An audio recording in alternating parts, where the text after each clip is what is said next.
Ulam pag-uwi ko. Ay, gutom na ako naglinis. 6 hours, 7 hours ako naglinis. Gutom na ako.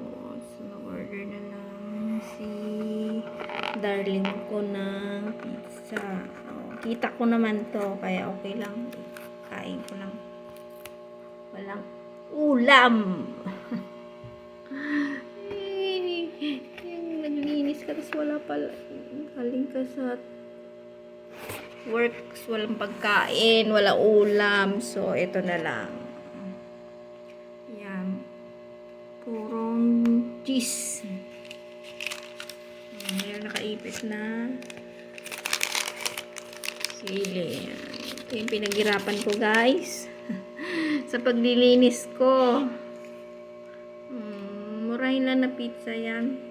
Pinaghirapan kong linis, di ba? Masarap kumain ng pinaghirapan. Kita ko lang yan sa Facebook.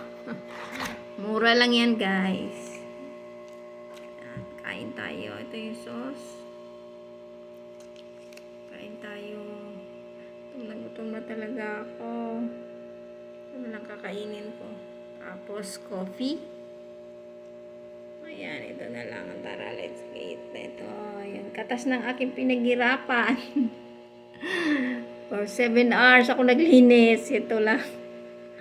Ito, mainit pa. O, pati yung sauce, mainit pa. Diba? Katas ng pinaghirapan. Kain tayo, guys. Baligtad pala. Hot sauce. Let's eat. Mumurahin lang to na pizza. Pero, masarap to. Masarap yung pagkaluto nito lang. Yung pagka-pizza ng, yung tinapay niya, yung pagkaano, masarap. Yan, kain tayo, guys. Yan, katas ng pinaghirapan. Katas ng pinagtrabahuan. Yan, let's eat. Pizza, pizza, yummy. Kain tayo.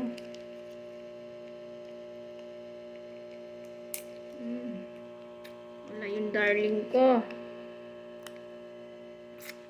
Maya pa yun. Gutom na ako. Hindi ko na kaya. Naglinis ako eh. Walang lunch. Walang merienda. Ayan. Kain tayo. Wala ulam. Wala laman yung rep. Let's eat, guys. Pizza, pizza, pizza. Init pa. So hot.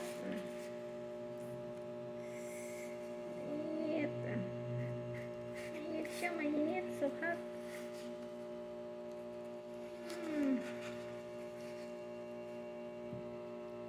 Kain tayo. Sarap. Okay, let's eat. Thank you so much.